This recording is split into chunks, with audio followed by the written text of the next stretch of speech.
말씀 보겠습니다. 하나님 말씀 역대상 16장 12절로 22절입니다.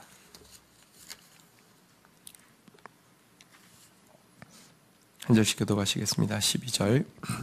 그의 종 이스라엘의 후손 곧 택하신 야곱의 자손 너희는 그의 행하신 기사와 그의 이적과 그의 입의 법도를 기억할 지어다.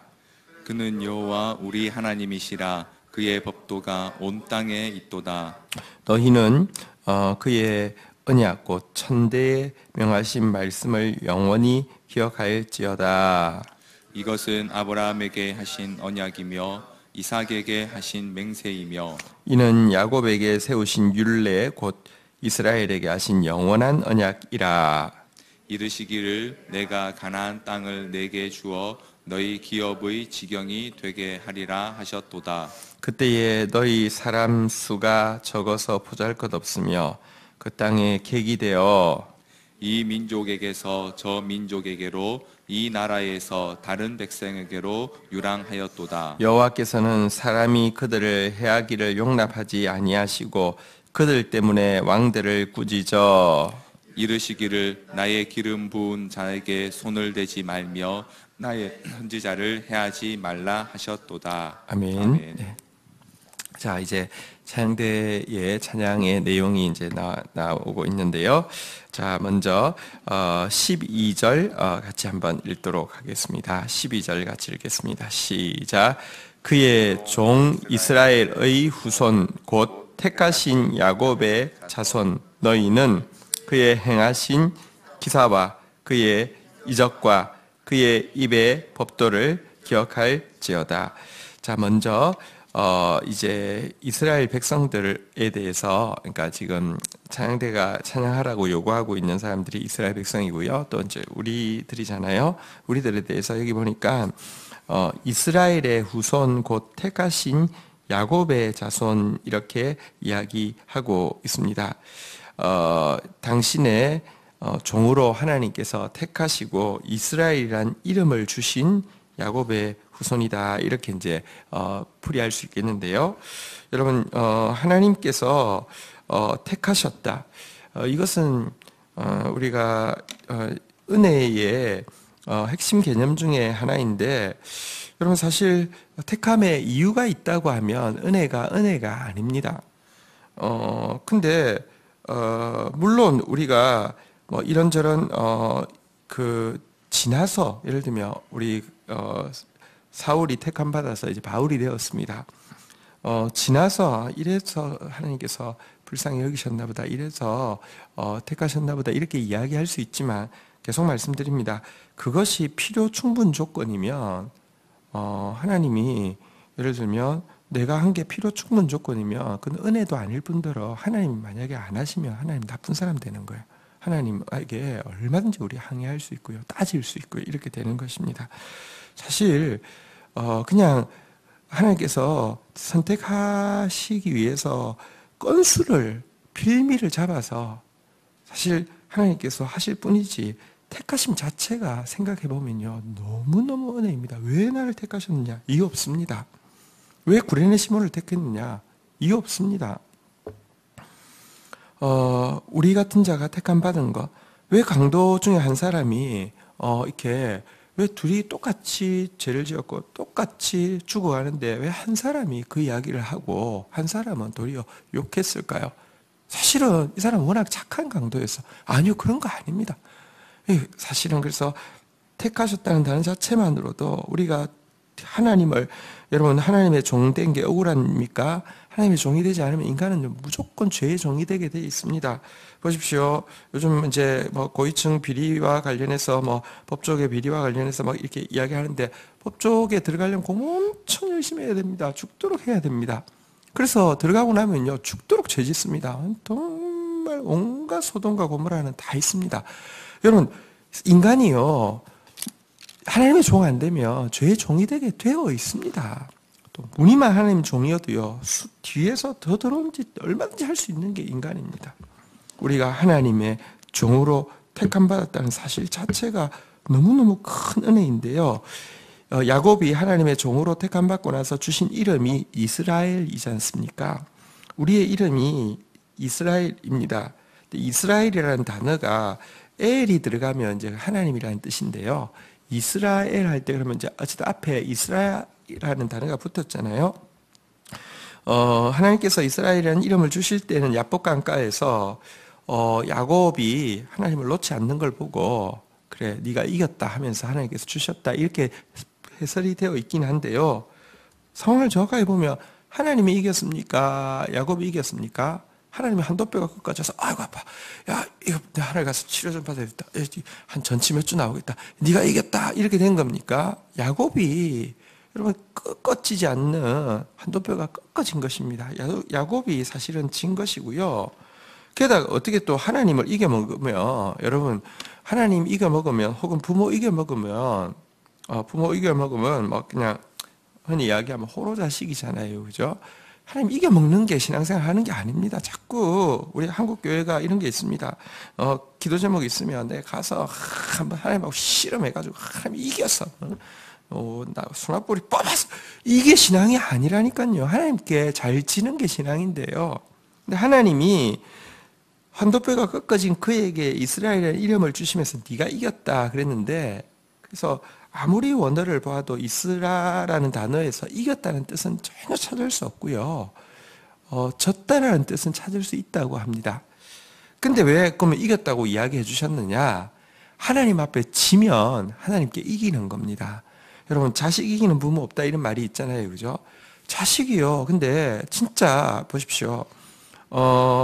이 자식이 부모의 뜻에 맞추고 나면 부모가요. 자식이 부모 앞에서 항복하고 나면 부모가 인격적인 부모, 능력 있는 부모는 자식을 위해서 전부 다 해주지 않겠습니까?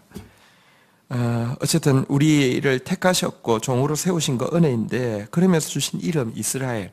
어떻게 하면 이 택함과 이 택함이 주님의 종으로 살아감이 진짜 행복할 수 있고 진짜 복될 수 있고 계속 그렇게 살아갈 수 있느냐 방법은 하나밖에 없습니다. 하나님께 항복하는 것. 이스라엘의 뜻인 하나님께 항복한다는 이것이 여러분들에게 계속되기를 주의 이름으로 축원드립니다. 신자를 이스라엘이라고 부르는 것은 하나님께 항복했다는 뜻인데요. 여러분 하나님께 항복한 사람 되기를 바랍니다. 하나님께 항복하고 나면 참 쉽습니다. 참 가볍습니다. 하나님을 놓지도 않는데 나도 항복하지 않으려고 내 걸 딱 쥐고 있으면 참 무겁습니다. 고통스럽습니다. 성경에 보면 순종도 순종과 관련해서 신약 성경에 보면 양순하며 이런 표현이 있습니다. 양순하다는 표현이 뭐냐고 하면 순종을 쉽게 하는 사람을 양순하다고 합니다. 여러분 순종하는데 결국 순종해야 돼요. 여러분 순종 안 하고 방법이 있어요. 근데 끝까지 가서 하는 사람이 있어요. 그러면 그 기간이 그러면 지나서 생각할 때 참 보배로울까요? 그게 아니에요. 고생 가시체 뒷발길질 하기가 너한테 고생이라 그랬는데 고생이란 말이에요. 근데 어떤 사람은 보면요 하나님 말씀 앞이면 그냥 순종이 너무 쉽게 돼요. 그게 근데 지혜고요. 그게 진짜 이스라엘입니다. 여러분 우리의 이름이 이스라엘이고 우리가 택함받은 종입니다. 그의 종 택하신 이스라엘 우리의 이름에 걸맞는 행복을 누리기를 주의 이름으로 축복합니다. 이들에게 부탁하고 있는 것이 두 가지인데요. 한번 따라하겠습니다. 행하신 기사와 행하신 이적과 입의 법도를 기억할지어다. 그가 행하신 기사와 이적을 기억하라는 것과 그 다음에 두 번째는 그의 입의 법도를 기억하라. 우리에게 두 가지 기억하라고 했습니다. 첫 번째가요, 기사와 이적. 여러분, 하나님에 대한 신앙이 타 종교와 다른 것은요, 타 종교는 교리 속에는 무엇이든지 있을 수 있지만 그것이 역사를 통해서 증명된 일이 없습니다. 타 교에서 여러분 시간, 공간, 또 사람 이름에 대한 그 사건과 관련된 주위의 사람들에 대한 기록이 거의 잘 없습니다. 시간이 언제냐, 어디서 일어난 일이냐, 누가 증인이냐 하나도 중요하지 않습니다. 뭐 조금 나와 있을 수 있습니다. 그래서 근데 그때 그런 사람 없었다고 하던데요. 뭐가 중요하냐고. 그게 뭐가 중요하냐. 그 의미가 중요하지. 이겁니다. 모든 종교는 똑같습니다. 제가 주일날 이야기했어요.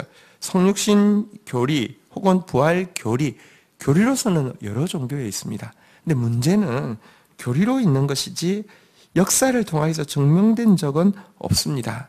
근데 기독교는요, 이게 역사책은 아니지만 역사를 통해서 증명되었고요. 만약에 증명되어진 사건, 다시 말하면 부활 사건이 정말 사건으로서 없었다. 성육신이 사건으로서 없었다. 그러면 기독교 자체를 없었던 게 밝혀졌습니다. 그래도 우리가 뭐가 그게 중요하냐고, 의미가 중요하지, 그럴 수 없다는 것입니다. 기독교는 만약에 그 사건이 없었다고 하면 우리의 믿는 것이 헛되고 우리 자체가 없어져야 된다고 이야기하는 것이 기독교입니다. 그래서 하나님께서 주신 이 말씀은 역사를 통해서 증명된 것이기 때문에 우리는 그의 기사와 이적을 기억해야 합니다. 그리고 그것을 기억할 때 우리의 현실 앞에서도 주님께서 오늘 우리가 노래 불렀지만 나의 앞에 반석에서 생수나게 하실 것을 이전을 빗대어서 기억하기 때문에 또 신뢰하고 싸울 수 있고요. 신뢰하다 보면 그게 현실이 되니까 그게 또 믿음이 되는 것입니다. 하나님은 그가 행하신 기사와 이적을 기억하라 하시는데 우리도 과거를 되돌아보면요. 우리가 지금도 교회를 향해서 혹은 개인을 향해서 혹은 열방을 향해서 믿음을 가지는 이유는요. 말씀에서 일어났던 기사와 이적이 우리의 삶 가운데 또 재현되어진 것 때문에 우리에게 믿음이 있는 것입니다. 기억하라고 하십니다. 두 번째, 그의 법도를 기억하라 이렇게 이야기하고 있는데요. 여기 이제 법도는 원어로 보면 미시파트로 되어 있습니다. 미시파트는 제가 자주 말씀드리지만 보통은 정의로 번역되어지는데요. 한번 따라하겠습니다. 주의 법도를 내게 가르치소서. 그러니까 정의로 번역되어지지 않을 때 대표적인 경우가 주의 법도라고 할 때 이제 바로 그게 미시파트인데 오늘 본문은 미시파트입니다. 근데 주의 법도, 그러니까 이 이제 법도라고 하지만 정확한 단어 그 의미로서는 이제 판결을 이야기하는데요. 하나님의 판결이 무엇이냐? 이스라엘을 향한 하나님의 판결이 무엇이냐? 우리를 향한 하나님의 판결이 무엇이냐? 우리가 지금 기억해야 될 하나님의 판결, 법도가 무엇이냐? 그의 입술로 선포하신 판결이 무엇이냐? 성경에서 이야기하는 하나님의 판결의 핵심은 무엇이냐고 하면요. 우리를, 이스라엘을, 하나님께 항복한 자를 의롭다고 칭하시는 이 판결이 이 법도의 핵심입니다. 여러분, 의롭다 칭하시는 것, 의롭다 칭하신다는 것 자체가요. 정확하게 이야기하면 우리가 의롭지 않다는 뜻이죠. 합격한 것으로 여겨줄게. 이 말은 워낙 엄밀한 기준으로 치면 합격 안 했다는 뜻이잖아요. 칭의라는 것은요. 우리가 죄를 다시는 짓지 않는다는 게 아닙니다. 그리스도 예수 안에 있으면 누구든지 정죄함이 없나니 그랬지 죄가 없나니 그러지 않았습니다. 죄는 짓는데 사단은 고소자죠. 검찰 역할을 하죠. 저거 다 했어요. 그럼 하나님이 공의롭잖아요. 검토를 합니다. 다 했네. 자, 이제 그럼 최종 판결을 한다. 권지현, 이거 검찰 이 사단이 고소한 게 다 맞네.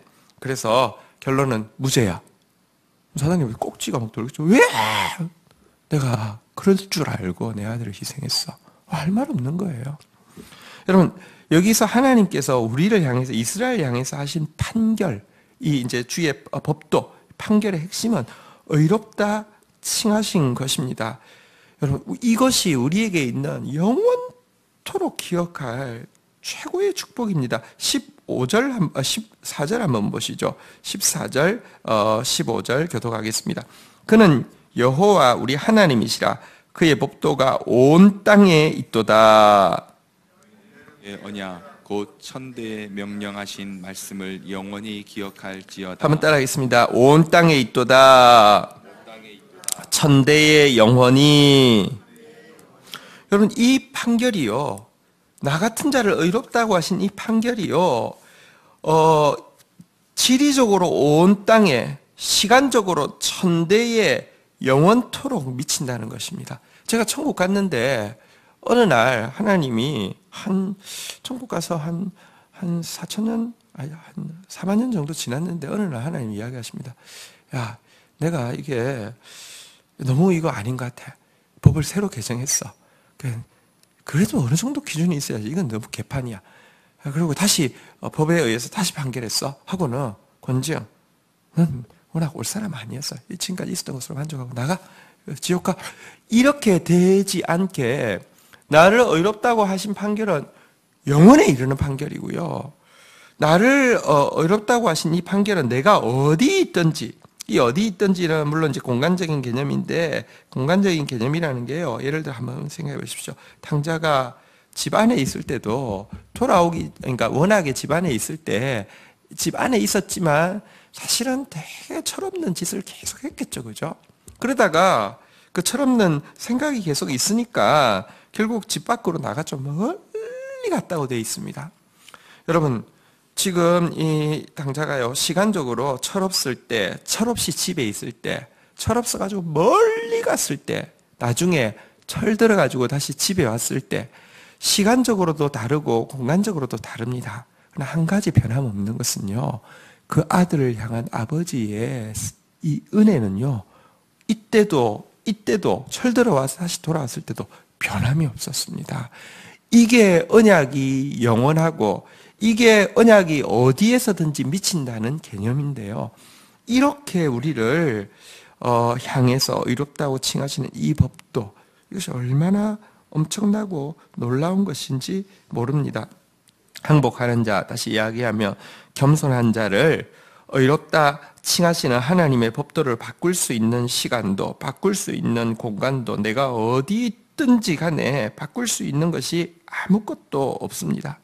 그래서 성도는요, 반드시 그의 구원의 역사를 기억해야 하고요, 그의 구원의 말씀을 기억해야 합니다. 예수님께서 성만찬 제도를 세우시면서 무엇이라고 하셨냐고 하면 이것을 행하여 나를 기념하라 그랬는데, 이런 용어들은 사실은 기념하다라는 단어는 뭐랄까요, 우리가 기념식 때만 쓰지 잘 안 쓰는 단어잖아요. 원어는 기념이라고 되어 있지 않고 기억이라고 되어 있습니다. 근데 이 기억이라는 말이 무엇이냐고 하면요, 여러분, 율법은 우리의 죄를 기억하게 하는데, 제사는 피로 드리는 제사는 우리의 죄를 기억하게 하는데, 그리스도는 하나님의 은혜를 기억하게 한다라고 대조하고 있는 그 구절에 쓰고 있는 기억이라는 단어를 예수님께서 쓰셨습니다. 보십시오. 짐승의 제사를 드릴 때 모든 종교가 마찬가지입니다. 짐승을 잡아서 대신 제사하는 이 대속이라는 개념 자체가 많은 종교에 있습니다. 그리고 짐승을 어쨌든 나 때문에 죽인다라는 의식을 치를 때, 막 짐승을 막 피를 낼 때 사람들이 전부 다 막 자기가 아픈 것처럼 막 뒹굴다가 짐승이 딱 죽으며 막 일어나서 나는 이제 괜찮다 이렇게 이야기하는 의식들이 원시 부족들에 상당히 많다고 합니다. 근데 보십시오. 그 짐승을 죽일 때 전부 다 막 고통하잖아요. 그죠? 왜? 성경이 이야기합니다. 짐승으로 드리는 제사는 너희 죄를 기억하게 하기 때문에. 근데 우리가 예수님이 성만찬 의식 때 주로 하는 게 그 짐승을 잡는 건 아니지만 똑같은 의식을 생각을 하집니다. 내가 나 때문에 예수님이 죽으시고. 이게요, 다시 이야기하지만 기독교의 의식 속에 있는 뭐 수치감, 그리스도 의식 속에 있는 정죄감, 그리스도인 의식 가운데 있는 두려움을 부추기는 것입니다. 예수님이 이야기하는 건 뭐냐고 하면 이것을 행하여 나를 기억하라고 할 때 이 기억은 뭐냐고 하면 더 이상 이제 이 죄를 기억하는 게 아니라 은혜를 기억하라는 것입니다. 그러니까 보십시오. 누가 내가 원하지도 않는데 어떤 사람이 나를 사랑한다고 막 이야기하더니 결국 내가 당신을 얼마나 사랑하는지 증거를 보일게 하고는 한강에 빠져 탁 죽기 전에 난간을 잡고 내가 이 자리에서 당신을 위해서 죽었다는 걸 평생 잊지 말고 기억해요 하고 푹 빠져 죽었어요. 그걸 기억할 때마다 지나갈 때마다 어쨌거나 나 때문에 누가 한 사람 죽었으면 지나갈 때마다 얼마나 죄책감이 들겠어요. 정죄감이 들겠어요. 내가 그때 잘해줄 걸. 아이 그냥 결혼해줄 걸. 이런 생각이 안 들겠냔 말이에요. 예수님이 우리한테 하라고 나를 기념하라. 이게 그 의미가 아니란 말이에요. 오늘 지금 이 이스라엘 백성들에게 찬양하면서 그의 법도를 기억하라. 그의 기사를 기억하라. 이 말씀. 그가 행하신 구원의 일, 그가 행하신 구원의 판결, 이것을 기억할 때만 우리가 진짜 행복할 수도 있을 뿐더러 우리가 어떻게 살아야 되는지 정말 신자답게 살 수 있는 길이 열린다는 것입니다. 자, 이러시면서 자, 이제 우리 6절, 17절 교독하도록 하겠습니다. 같이 읽도록 하겠습니다. 제가 읽습니다. 이것은 아브라함에게 하신 언약이며 이삭에게 하신 맹세이며 시작. 이는 야곱에게 세우신 율례 곧 이스라엘에게 하신 영원한 언약이라. 자, 이 법도에 대해서 달리 이제 언약, 맹세, 율례라는 단어를 써서 내용을 풍성하게 하면서 한번 따라하겠습니다. 아브라함, 이삭, 야곱, 하나님께서 대대에 걸쳐서 주신 판결이다. 이것은 이 판결은 언약이면서 맹세이다. 그리고 그것이 바로 율례다. 이렇게 이야기하고 있는 내용인데요. 제가 몇 번 설명드려서 기억하실 것입니다. 언약과 맹세는 비슷한 것이긴 한데요. 언약은 내가 할게 이렇게 이야기하는데 이제 맹세는 이게 그것보다 훨씬 더 강한 것이죠. 내가 이거 안 하면 내 손에 장을 찢는다 뭐 이런 식으로 이제 하는 걸 맹세라고 하죠.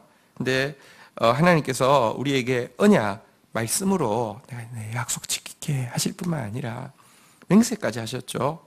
무엇이 어떻게 하셨습니까? 맹세. 내 손에 장을 찢는다가 아니라 짐승을 반으로 다 쪼개놓고 하나님께서 아브라함에게 약속하셨죠. 내가 만약에 이거 지키지 않으면 쪼개진 짐승처럼 내가 쪼개질 거다.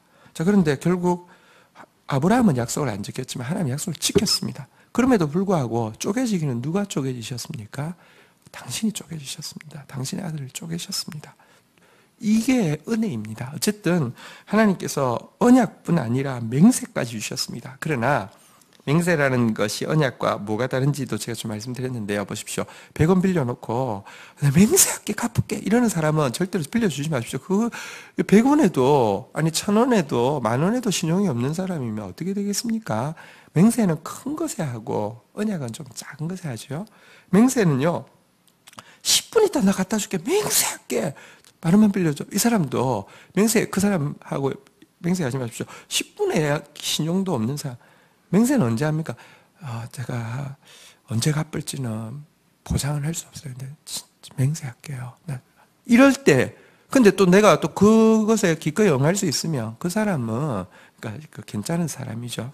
맹세란 훨씬 큰 일을 훨씬 오래 걸리는 것을 이야기합니다. 구원은 우리가 생각하는 것보다 큰 것입니다. 구원은 내가 원하는 기도 응답이 이루어지거나 돈이 생기거나 뭐 문제가 해결되는 정도가 아닙니다. 구원은 우리가 생각하는 것보다 영원토록 영원의 자리에서 섰을 때 구원은 너무 큰 것입니다. 그랬기 때문에 너무 오래 걸리는 것입니다. 너무 시시한데도 하나님이 인생에서 안 주는 게 아니라 너무 귀한 것이고 그것이 내 안에 내면화되어야 되기 때문에 보십시오. 크리스마스 트리 꾸미는 것은요 금방도 할 수 있습니다.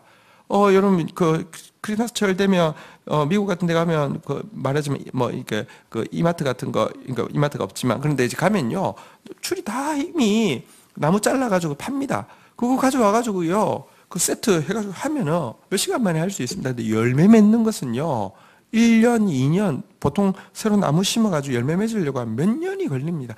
다른 것입니다. 하나님이 우리에게서 나오는 열매를 구원이라고 하지 걸어준 것을 구원이라고 하지 않기 때문입니다. 자, 그러나 어쨌든 이 법도는요, 이 맹세는요, 이 언약은요, 대대에 걸쳐서 세우신 영원한 언약인데요. 그것에 구체적인 하나님께서 주신 이 언약의 구체적인 내용은 무엇이냐 18절에 잘 나오고 있습니다. 18절 같이 한번 읽도록 하겠습니다. 읽겠습니다. 시작. 이러시기를 내가 가나안 땅을 내게 주어 너희의 기업의 지경이 되게 하리라 하셨도다. 하나님이 이 맹세하로 주시겠다고 한 것은 가나안 땅입니다. 하나님 나라, 우리에게는 하나님 나라고요. 그것에 눈에 보이는 현현은 이스라엘 백성에게는 가나안 땅이었는데요. 그러니까 하나님께서 의롭다 칭하시고는 하나님 나라를, 천국을 주시는 것입니다. 자, 그런데 이 언약을 받았던 이스라엘 입장에서 한번 보시겠습니다. 19절, 20절 교독하겠습니다. 그때 너희 사람 수가 적어서 보잘것없으며 그 땅에 객이 되어 이 민족에게서 저 민족에게로, 이 나라에서 다른 백성에게로 유랑하였도다. 가나안 땅을 주시겠다는 약속을 받았을 때 그때 꼴이 어땠냐고 하면 숫자가 너무 적어서 보잘것없었습니다. 그리고 그 자리에 있을 수 없어서 객이 되어서 이 민족 저 민족에게, 이 나라 저 나라에게 유랑할 수밖에 없었던 것이 아브라함이고 이삭이고 야곱이었습니다. 자, 그런데 과연 하나님 주신 이 약속, 이 땅을 너희에게, 여기 유브라데 강에서부터 이 지중해까지, 그리고 이제 그 남에서 북에 이르는 이 땅을 주시겠다는 게 과연 이루어질 수 있었을까요? 숫자도 너무 적고 거기 있었던 게 아니라 결국은 끌려가서, 그러니까 내려가서 이집트에서 430년이나 지나고 어떻게 이게 가능할까요? 그런데요, 주신 약속은요, 다시 한번 따라하겠습니다. 온 땅에, 천대에, 공간, 시간에 구애받지 않습니다. 사실은 이거 주셔도 사실 주신 이유가 이스라엘 자체를 위해서 주신 것이 아니라 축복의 통로되게 하기 위함이기 때문에 노예 생활을 하게 하셔서 억압받는 사람들의 마음을 이해하게 하시고요. 또 자기 죄를 보게 하시고요. 이렇게 하고 돌려보내시려고 하셨을 뿐이지, 온 땅의 천대에 이르는 당신의 약속, 가나안 땅 주시겠다는 약속은 유효하셨고요. 이 일을 위해서 21절, 22절 마지막으로 교독하도록 하겠습니다.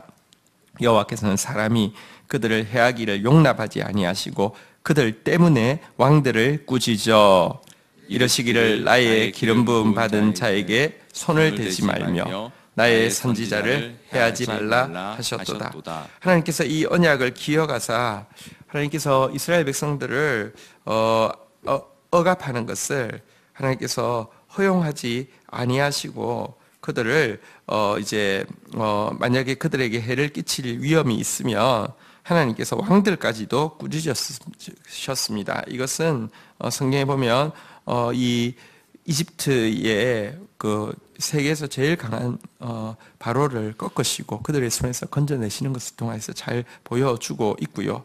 심지어 이렇게 저들이 잘못해서 저들이 악을 행할 때 건져주시는 것뿐 아니라 하나님이 택한 백성인 아브라함이, 이삭이, 야곱이 잘못할 때에도 여전히 이 언약은 거치지 않았습니다. 여기 보니까 나의 기름 부음 받은 자에게 손을 대지 말며 나의 선지자를 해하지 말라. 여러분, 여기 기름 부음 받은 자, 선지자라는 단어를 언제 쓴 줄 아십니까? 아브라함이 이 마지막에 이삭을 받기 직전에 아비멜렉에게 자기 아내를 이렇게 누이라고 속여서 시집가게 했고, 그것 때문에 그 나라에 재앙이 임해서요, 태문이 다 닫히고 이랬을 때 하나님께서 내 선지자가 와서 너한테 기도해줘야지만, 내 기름 부음 받은 자 기도해줘야지만 이게 회복되어진다. 잘못은 아브라함이 했는데 하나님께서요 택하셨기 때문에, 하나님께서 의롭다고 칭하셨기 때문에, 하나님께서 가나안 땅을 주시기로 언약하셨기 때문에 도리어 그럼에도 불구하고 그에게 이제 그가 기도해야지만 해결되어질 것이라고 도리어 아비멜렉을 꾸짖고 있는 장면을 봅니다. 물론 이 이야기에서 건강한 아브라함은 나 그럴 줄 알았어, 이것들이 내가 뭘 해도 하나님 우리 편인데 이러면서 가서요 다 건방지게, 시건방지게, 자 내가 기도할게, 자 이래, 이랬다고 하면 하나님 앞에서 그는 그것으로 끝납니다. 여러분, 아브라함이 그때 갈 때 어떤 마음이겠습니까? 진짜 아비멜렉보다 못하잖아요. 자기가 아무리 생각해도 이건 비도덕적이고 아무리 생각해도 모든 게 아니죠. 그럼에도 불구하고 하나님께서 나에게 은혜를 베푸신다고 생각할 때 말할 수 없는 부끄러움과 말할 수 없는 감사함으로 또 그런 은혜가 내게 아니잖아요. 그냥 주신 것이잖아요. 내가 앞으로 이 사람들에게 내가 어떻게 섬겨야 될 것인가. 지금 같이 이제 살아야 되는데 어떻게 살아야 될 것인가. 정말 미안한 마음, 고마운 마음, 또 섬기는 마음으로 기도했겠죠. 그게 하나님이 은혜 받은 자에게 요구하시는 것입니다. 우리 은혜를 잘 받지 않는 것도 문제지만 은혜를 베풀지 않는 것도 문제입니다. 은혜를 받았다고 하며 은혜를 안 베푸는 것은요, 정말 병 중의 병입니다. 우리 하나님의 이 언약, 하나님의 이 법도, 하나님의 이 택하심이 오늘 우리에게 있음을 알진데 오늘 찬양대의 이 노래처럼 이것을 영원히 기억하고 찬양하는 저와 여러분들 되기를 주의 이름으로 축복합니다. 주신 말씀 붙잡고 우리 주님 앞에 나아가 기도하는 시간 가지도록 하겠습니다. 함께 기도하시겠습니다. 주님, 왜 나를 택하여 종으로 삼으셨는지, 주님 왜 나 같은 자를 의롭다 칭하시는지, 주님 왜 나에게 맹세하시면서까지 하나님 나라를 영원토록, 그리고 내가 어떤 지경에 있든지 하나님 후회하시지 아니하시고 이루시는지 말할 수 없습니다. 나 때문에, 아니 나의 잘못 때문에도 하나님 다른 사람들을 꾸짖어서까지라도 하나님 보호하시고 당신의 언약을 지키시는 것 이해할 수가 없습니다. 분명한 것은 이것을 내가 이미 받고 있고 지금도 받고 있음을 고백합니다.